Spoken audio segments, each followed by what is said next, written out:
बहुत बहुत नमस्कार आप सभी लोगों को। आज का जो हमारा टॉपिक है वो है संविधान की अनुसूचियां। अनुसूचियां होती क्या हैं?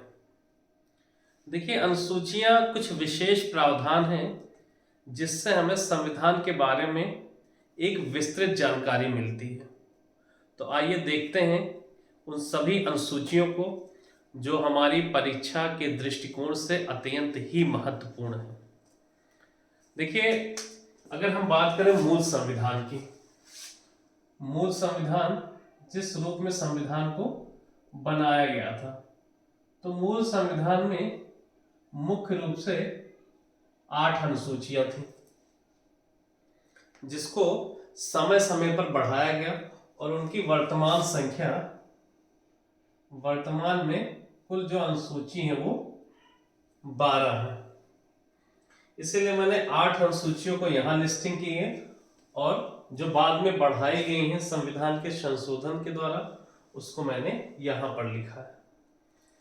तो मूल संविधान में 8 अनुसूचियां थी और वर्तमान में 12 है। देखिए, एक चीज और हम लोग जान लेते हैं, अनुसूचियों से जो प्रश्न पूछे जाते हैं वो किस प्रकार के होते हैं। हमसे एक तो डायरेक्ट पूछता है कि अनुसूची 3 में किस चीज का उल्लेख है, अनुसूची 4 में किसका उल्लेख है, 8 में, 9 में, मतलब हर अनुसूची में किस चीज के बारे में उल्लेख किया गया है, हमें ये जानना बेहद आवश्यक है।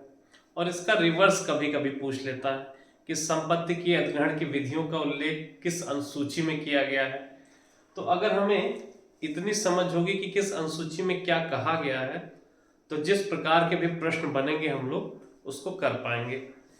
और जो अनुसूचियां बाद में जोड़ी गई हैं उसमें कभी कभी ये भी पूछता है किस संविधान संशोधन द्वारा ये अनुसूचियों को जोड़ा गया है।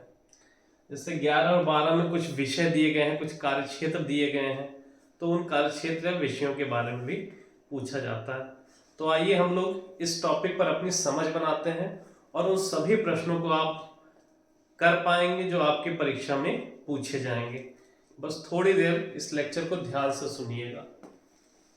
अनुसूची पहली, कभी भी हमसे भाग पहला पूछ ले, भाग पहला, अनुच्छेद पहला या अनुसूची पहली, कुछ भी हमसे फर्स्ट पूछेगा तो हर जगह हमको एक ही आंसर देना है, संघ और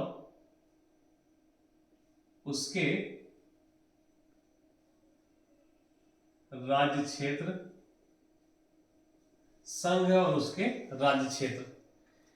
देखिए, संघ या उसके राज्य क्षेत्र, भारत को राज्यों का संघ माना गया है। भारत की जो एंटाइटी है, भारत जो बना है वो राज्यों के संघों से बना है, राज्यों को मिलाकर बना है। तो संघ और उसके राज्य क्षेत्र और साथ ही साथ केंद्र शासित प्रदेश, केंद्र शासित प्रदेश जिसको हम लोग यूनियन टेरिटरी बोलते हैं या यूटी, ठीक है, यूनियन टेरिटरी या यूटी। तो संघ उसके राज्य क्षेत्र, वर्तमान में जैसे अभी 28 राज्य हैं और 8 केंद्र शासित प्रदेश हैं। तो पहली जो अनुसूची होगी संघ और उसके राज्य क्षेत्र तथा केंद्र शासित प्रदेश के बारे में उल्लेख है, के बारे में बताया गया। तो चाहे भाग पहला हो, अनुसूची हो या अनुच्छेद हो, सभी में कॉमन चीज मिल जाती है। इसके बाद आते हैं अनुसूची 2 में। इसमें जो भी भारत के विभिन्न पदों पर पदाधिकारी बैठे हुए हैं, ये जो भी पदाधिकारी हैं, जैसे हमारे राष्ट्रपति हो गए या राज्यपाल हो गए, या हम लोग कह सकते हैं कि उच्चतम न्यायालय या सुप्रीम कोर्ट के जज हो गए, हाई कोर्ट के जो न्यायाधीश हो गए, हाई कोर्ट के न्यायाधीश हो गए, विभिन्न पदों पर जो लोग बैठे हैं या पदाधिकारी, हम इन लोगों को शॉर्ट में क्या कह सकते हैं, पदाधिकारी। तो इन सभी पदाधिकारियों के वेतन भत्ते, पेंशन आदि का उल्लेख है। ठीक है, तो अनुसूची 2 में क्या है, पदाधिकारियों के वेतन, भत्ते, पेंशन, इन सभी चीजों का उल्लेख है। जैसे कोई भी पदाधिकारी हो, कोई भी व्यक्ति हो, उसकी सबसे पहली जरूरत होती है आर्थिक रूप से मजबूत होना या पैसा। तो जो भी पदाधिकारी हमारे हैं उनके पैसे से रिलेटेड सारी चीजें आ जाएगी अनुसूची 2 में। तो बस आपको इतना याद रखना है, पहली जरूरत सभी की क्या होती है, सभी पदाधिकारियों की होती है वेतन, भत्ते और पेंशन। अब इसी कड़ी को हम लोग आगे बढ़ाते हैं। जब हम किसी को वेतन देते हैं, भत्ता देते हैं या पैसा देते हैं, तो उससे कुछ ना कुछ क्या लेते हैं, कमिटमेंट। उससे कोई ना कोई कमिटमेंट लेते हैं, कोई ना कोई वादा लेते हैं, उससे कोई ना कोई शपथ दिलवाते हैं। तो बस आपको जवाब मिल गया अनुसूची 3 का। जितने भी पदाधिकारी हैं, जितने भी हमारे पदाधिकारी हैं, इनकी शपथ का उल्लेख है,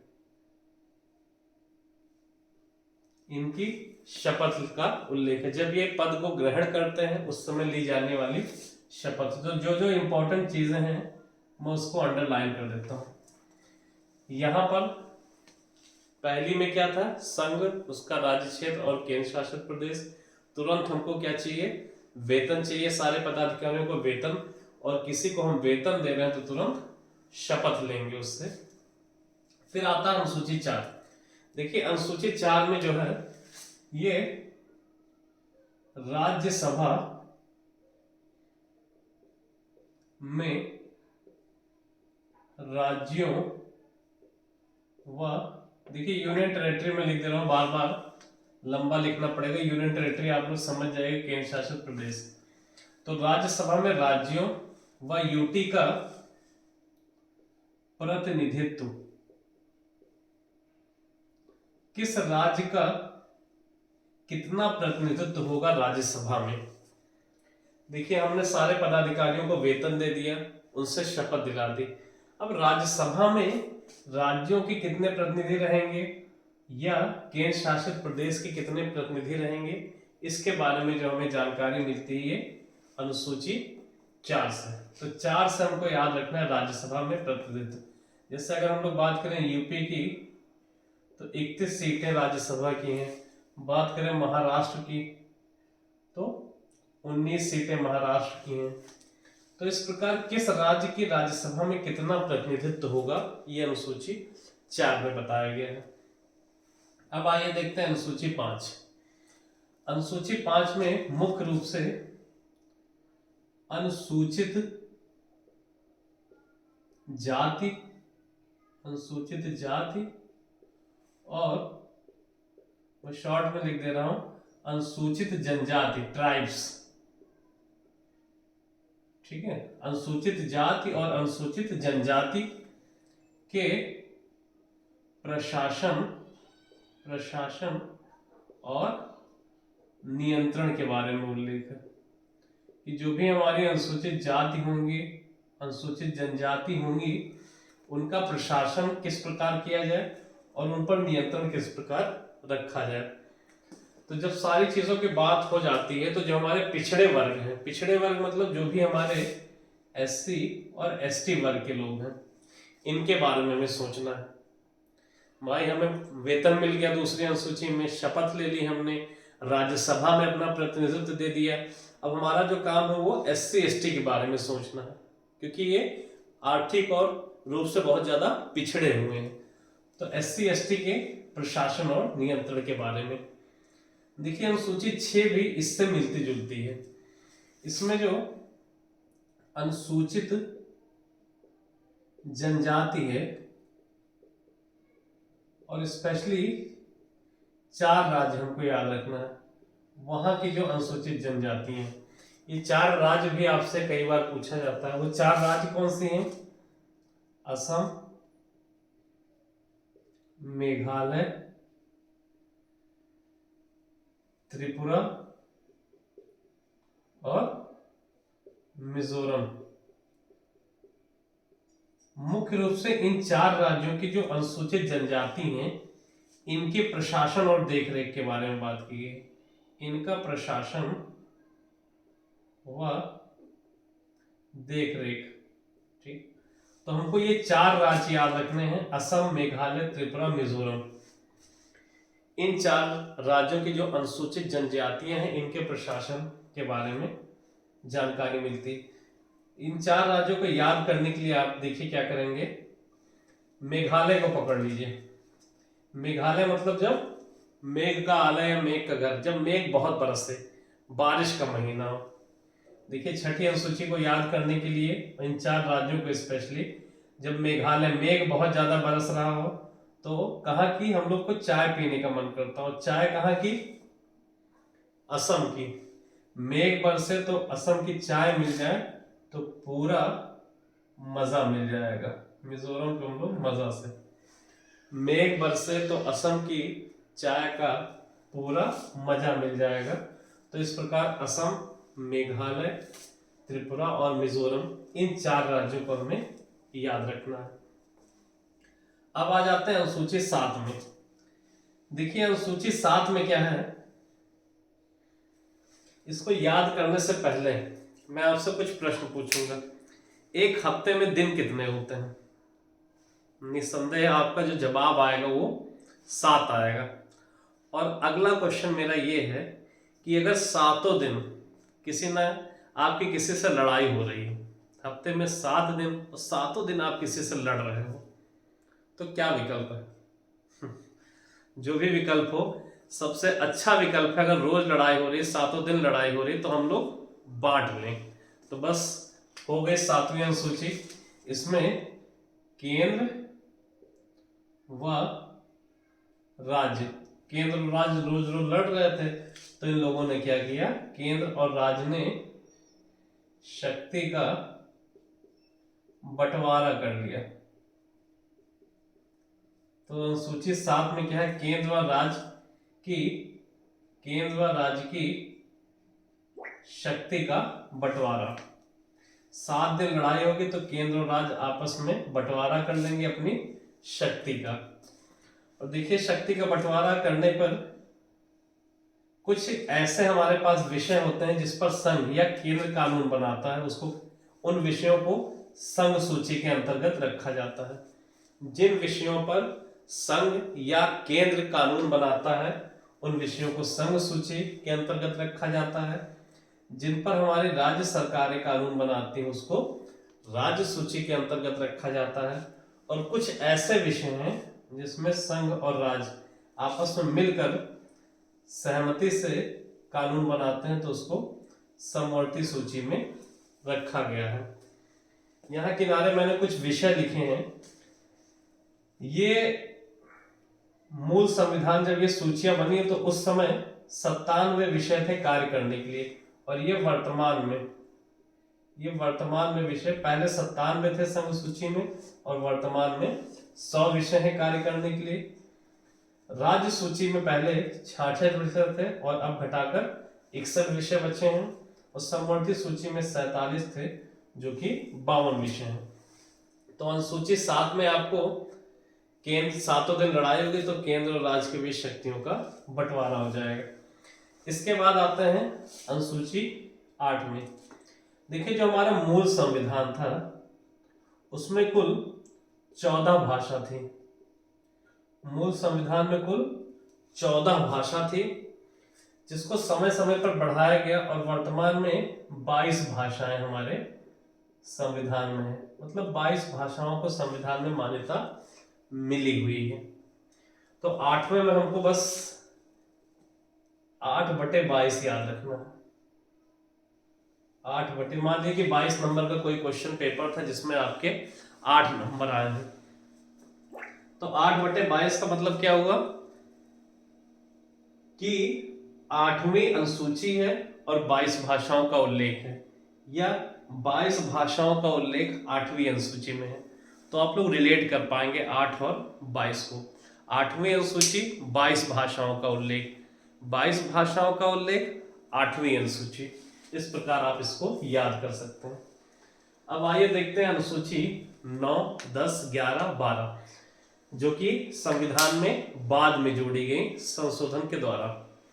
तो अनुसूची जो 9 है ये प्रथम संविधान संशोधन के द्वारा जोड़ी गई थी। प्रथम संविधान संशोधन, मैं शॉर्ट में लिख दे रहा हूं, आप सुन के उसको समझ लीजिएगा। प्रथम संविधान संशोधन, और हुआ कब था? 1951 में। अनुसूची 9 कब जोड़ेगी? 1951 में प्रथम संविधान संशोधन के द्वारा। अब देखिए 9 को पढ़ते समय हम लोग पढ़ेंगे 9, ये याद करने के लिए मैं बता रहा हूं। 9 को क्या पढ़ेंगे? 9। और 9 क्या? किसी की संपत्ति, किसी की संपत्ति का अधिग्रहण। अगर आपको किसी की संपत्ति मिले, मौका मिले, तो आप अधिग्रहण करेंगे? नो। तो हमको नो, और नो क्या है? किसी की संपत्ति का अधिग्रहण नहीं करेंगे। तो बस 9वीं अनुसूची में संपत्ति के अधिग्रहण की विधियों का उल्लेख है। अधिग्रहण की विधियों का उल्लेख है, विधियों का उल्लेख। देखिए अनुसूची 9 के जो प्रावधान थे उसमें इन विषय, जो भी इसमें अधिनियम थे, जो भी इसमें विषय थे, उसको न्यायालय में चुनौती नहीं दी जा सकती थी शुरुआत में। फिर बाद में इतने ज्यादा अधिनियम बढ़ गए कि फिलहाल की स्थिति अगर ये है कि अगर मौलिक अधिकारों का हनन हो रहा है तो इसको न्यायालय में चुनौती दी जा सकती है। बहरहाल अभी हम इतना ही देखेंगे कि 9वीं अनुसूची में क्या क्या चीजें हैं। तो 9वीं से हमको याद रखना नो क्या? संपत्ति का अधिग्रहण। और 9वीं अनुसूची जोड़ी कब गई? 1951। चलिए अब देखते हैं 10वीं अनुसूची। देखिए 10 दल बदल, और उसको एक गाने से भी हम लोग रिलेट कर सकते हैं। आपने वो गाना जरूर सुना होगा, 10 बहाने करके ले गई दिल। अब 10 बहाने दिल करके अगर दिल ले गई और बाद में उसने क्या किया?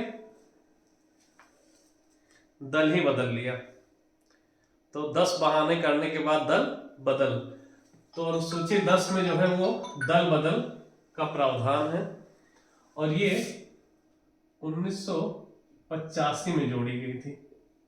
1985 में 52वां संविधान संशोधन, 52वां संविधान संशोधन।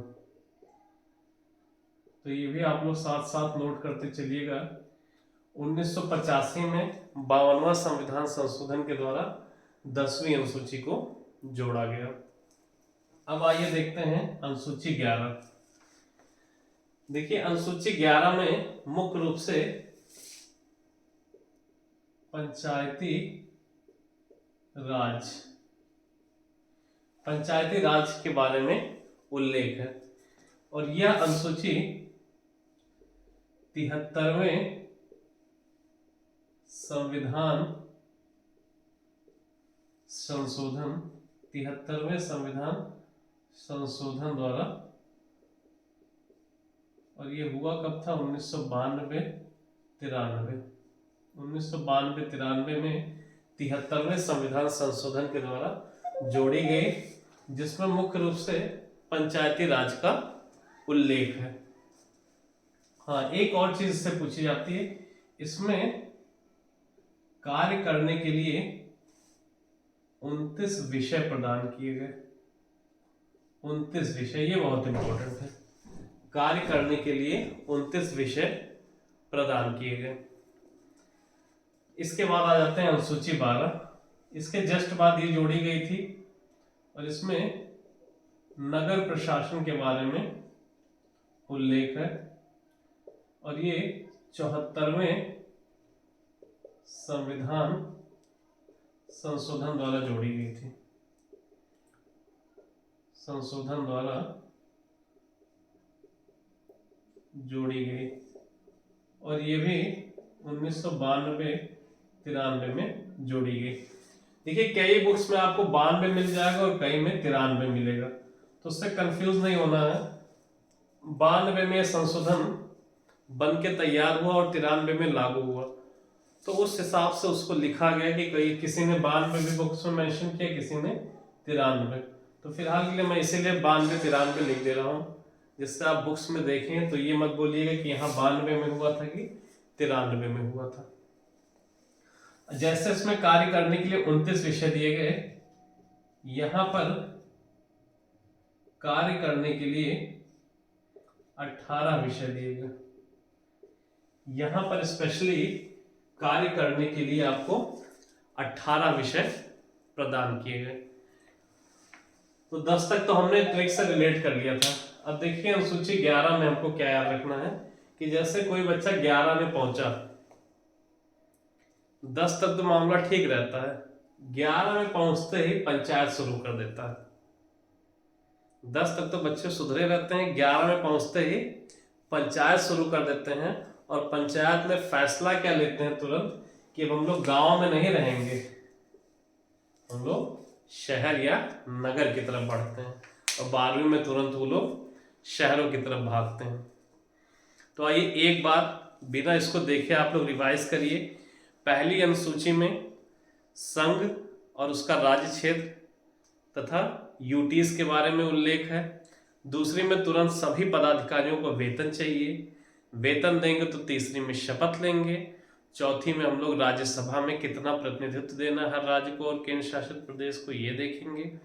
5वीं में SC ST के जो प्रशासन और उनके नियंत्रण के बारे में उल्लेख है। 6ठी में 4 राज्य, असम, मेघ बरसने पर मेघालय, असम की चाय, पूरा मजा त्रिपुरा, मिजोरम, इन सभी राज्यों की जो भी अनुसूचित जनजातियां हैं उनके प्रशासन के बारे में।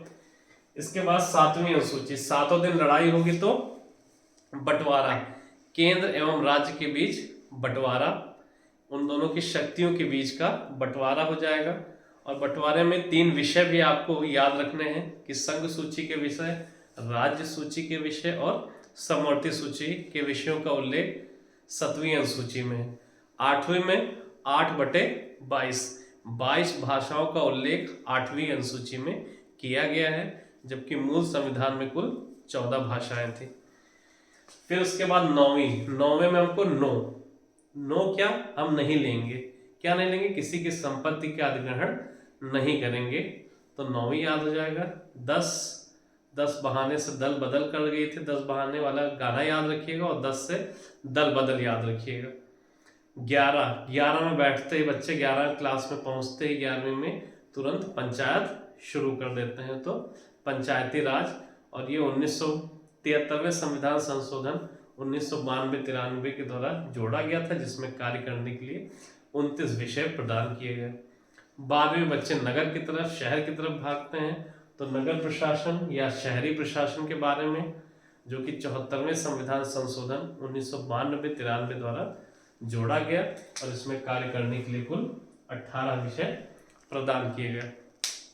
और मैं उम्मीद करता हूं अनुसूची से जुड़ा हुआ कोई भी प्रश्न, अगर आपने वीडियो को अच्छी तरीके से समझा है, देखा है, तो नहीं गलत होगा। इसके बाहर आपसे कुछ भी नहीं पूछा जाएगा आपके किसी भी वनडे एग्जाम्स में। तो निश्चिंत होकर इस वीडियो को 2 से 3 बार देखेंगे, तो अगर आप नोट्स नहीं भी बनाएंगे तो भी कर ले जाएंगे, और नोट्स बना लेंगे तो आपकी समझ के लिए ज़्यादा बेहतर होगा। तो इसी के साथ मैं आपसे विदा चाहता हूँ। बहुत बहुत नमस्कार।